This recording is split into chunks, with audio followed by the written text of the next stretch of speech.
140 करोड़ में से 80 करोड़ लोगों को 4 वर्ष से फ्री में राशन की सुविधा अगले 5 वर्ष तक मिलना है। और दूसरी तरफ 1947 में भारत से अलग हुआ पाकिस्तान भीख का कटोरा लेकर के दुनिया के अंदर भीख मांगता हुआ दिखाई दे रहा है। हम शरीफ क्या हुए, सारा जहां बदमाश हो गया। हम शरीफ क्या हुए कि सभी ने बदमाशी दिखानी शुरू कर दी। पाकिस्तान तो दुनिया के सामने कई सालों से इंडिया का ये खौफनाक भयानक चेहरा बेनकाब कर रहा है। पाकिस्तान का कलेजा पत्ते की तरह हिलने लगता है जब वो हिंदुस्तान के बारे में सोचता है। 1947 में अलग हुए थे। आज इंडिया में 1 अरब 40 करोड़ आबादी है, जिसमें से 80 करोड़ के करीब लोगों को फ्री राशन मिल रहा है। पाकिस्तान भीख का कटोरा लेके मुस्लिम कंट्रीज में जाके भीख मांग रहा है। योगी साहब आप ये कह रहे हैं तो कौन सी बड़ी बात हो गई? ये तो प्राइम मिनिस्टर साहब ने कहा, शहबाज शरीफ साहब कई मरतबा कह चुके हैं। कहते मैं जहां भी जाता हूँ तो सब देख के समझ जाते हैं कि मांगने के लिए आया हूँ। जी जो हमारे नेबर है ना, बेसिकल 15 अगस्त सन 1947 में आज़ाद वो लोग हुए हैं, हम लोग आज़ाद नहीं हुए। टेक्नोलॉजी के लिहाज से आपने आगे जाना तो आप कामयाब हो। और जंग भी टेक्नोलॉजी की है। हाँ, टेक्नोलॉजी की जंग है। आपने अगर पाकिस्तान इस हवाले से पाकिस्तान थोड़ा सा पीछे, बाकी इंडिया जो मर्जी का इंडिया का खा भी रहेगा। कि जितना इसको उछाला जाता है, जितना इस मुल्क को बदनाम किया जाता है और आपस में क्लैश पैदा करने की कोशिश की जाती है। आपको लगता है कि मैं कहूँगा जी इंडिया से कंपैरिजन कर ले और आगे बढ़ जाए? कंपैरिजन तो मेरी समझ से बाहर है। कंपैरिजन करके आप आगे नहीं बढ़ सकते, उसको कॉपी करके जा कर सकते हो। उनका एक टारगेट था कि जो चीज हमारे अपने कंट्री में बनती है ना, हम वो यूज करें। आप सोचें, आप तो ये कह रहे हैं सिर्फ, है जी योगी जी, आप तो कह रहे हैं, आप सोचें जो बेचारा ये बंदा ये काम करता है उसके ऊपर क्या कयामत गुजरती होगी। नमस्कार दोस्तों, पाकिस्तानी मीडिया को आदत सी पड़ गई है मिर्ची लगने की। जी हां, कुछ दिन पहले उत्तर प्रदेश के सीएम योगी आदित्यनाथ जी ने जम्मू कश्मीर में स्पीच देते हुए पाकिस्तान के कटोरे की तारीफ की है। योगी जी ने कहा है कि भारत में 140 करोड़ जनसंख्या है और उसमें से 80 करोड़ लोगों को फ्री में राशन मिलता है, और वहीं 1947 में भारत से अलग हुए पाकिस्तान आज कटोरा लेकर भीख मांग रहा है। 80 करोड़ लोगों को 4 वर्ष से फ्री में राशन की सुविधा अगले 5 वर्ष तक मिलना है। और दूसरी तरफ 1947 में भारत से अलग हुआ पाकिस्तान भीख का कटोरा लेकर के दुनिया के अंदर भीख मांगता हुआ दिखाई दे रहा है। योगी जी की बात सुनकर पाक मीडिया को मिर्ची लग गई है और उन लोगों ने कुछ एक कहा। 5 साल भी देंगे क्योंकि उन्होंने बता दिया सी आ रहे हैं, जालिम मोदी आ रहा है, उन्होंने कह दिया। तो उसमें यह है कि अब वो कह रहे हैं कि ये देखो कि जो है वो दायरे के तंज कर रहे हैं, वो पाकिस्तान के बैगिंग बॉल, ये कटोरा पकड़ के जो अब वैसे मसला ये कि आपकी तरफ कटोरा कहा जाता है, हमारी तरफ प्याला कहा जाता है, तो ठीक है ना।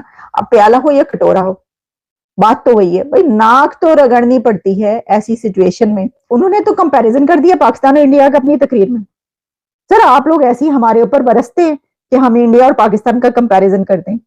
देख लें भाई, योगी आपके योगी साहब ने कंपैरिजन किया, कंपेयर किया, उन्होंने पाकिस्तान और इंडिया को कंपेयर किया। उन्होंने कहा कि देखो 1.5 अरब आबादी को जो भारत है वो मुफ्त राशन दे रहा है और अगले 5 साल तक देगा, यानी उन्होंने ये भी बता दिया कैसी आ रहे हैं, बेफिक्र हो।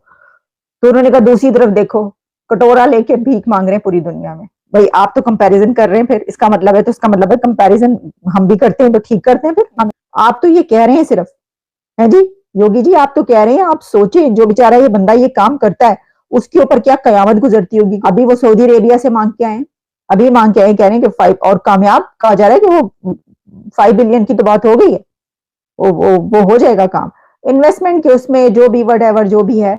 लेकिन जाहिर है कि इतना भी मिल जाए तो बड़ी बात है ना, मतलब क्राइसिस से निकल जाएंगे। तो सोच देखिए जरा, सबकी सुनते हैं, आपकी सुनते हैं, वो बार बार मतलब जो मुंह उठता है वो उठा के जिसका जो दिल चाहता है कह देता है। कह रहे अगला जो प्राइम मिनिस्टर है वो योगी, लो अभी तो अगला तो कह रहे हैं जालिम मोदी आ रहा है, तो योगी कहाँ से हो गया? अच्छा, उससे अगला जो है वो कह रहे हैं कि योगी जो है वो प्राइम मिनिस्टर आ रहा है। अच्छा, वैसे तो और भी लोग हैं, क्या वो नहीं है जयशंकर, एक्सटर्नल अफेयर जयशंकर नहीं है अगले, उसके बाद सक्सेसर कौन बनेगा? कौन बनेगा करोड़पति? नहीं, कौन बनेगा अगले वजीर आजम से अगला वजीर आजम भारत? अच्छा, वैसे तो अगर आप देखें दुनिया में कुछ कंट्री, सिर्फ एक पाकिस्तान नहीं बल्कि कई और कंट्रीज ऐसे हैं कि जहां पर जो है ना ये सिचुएशन है, ये डिफॉल्ट होने वाली, जैसे कि नेपाल भी डिफॉल्ट होने के करीब करीब पहुंच रहा, फिर श्रीलंका तो हो गया। अच्छा, फिर उसको बचाया इंडिया ने। IMF के मुताबिक भारत आज दुनिया की सबसे तेजी से बढ़ रही इकोनॉमी है। हर मोर्चे पर भारत दुनिया में झंडे गाड़ रहा है। भारत आज दुनिया की 5वीं बड़ी इकोनॉमी है। साल 2010 में भारत 9वें स्थान पर था और केवल 9 साल में वह 5वें स्थान पर पहुंच चुका है। भारत की GDP पाकिस्तान से करीब 10 गुना बड़ी है। साल 2008 में भारतीय GDP में करीब 140% बढ़ोतरी हुई है, जबकि इस दौरान पाकिस्तान की GDP करीब 63% बढ़ी है। भारत की GDP करीब 3.53 ट्रिलियन डॉलर है, जबकि पाकिस्तान 347 अरब डॉलर के साथ दुनिया में 44वें स्थान पर है। पाकिस्तान की इकोनॉमी महाराष्ट्र से भी कम है। भारत के कई और राज्य भी पाकिस्तान को पीछे छोड़ने की तैयारी में हैं।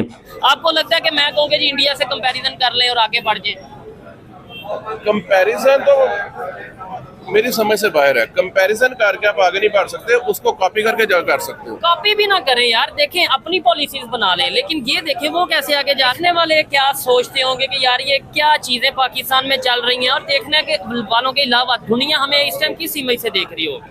दुनिया हमें, मेरे पास लफ्ज ही नहीं है कि चवल मैं लफ्ज बोल लूंगा या घटिया लफ्ज बोल लूंगा, उस इमेज से देख रही होगी और किससे देख रही होगी। ये काम पूरी दुनिया में होते नहीं जो हम करते हैं। चीटर हम हैं। तो यार मैं तो हैरान हूँ, समझ से बाहर है मेरी, यहाँ पे मेरा दिमाग काम नहीं करता यार। आपने तो बोला भी था कि मैं शायद पाकिस्तान छोड़ के चला जाऊँ, लेकिन ये है कि ये कोई हल तो नहीं ना। क्या करूँ अब, हमारा चीटिंग का लेवल ये है कि किन्नू हम एक्सपोर्ट करते हैं और हमें बाहर से कोई ऑर्डर आया हुआ था और हमने कहा था जी किन्नू ऑर्डर, हमने ना थोड़ी कीमत पे ऑर्डर ले लिया। ठीक है। जब पैक करने लगे तो हमें बचत कम आ रही थी। हमने कहा जी एक डिब्बे के अंदर 9 किलो का डिब्बा होगा। उन्होंने कहा ठीक है।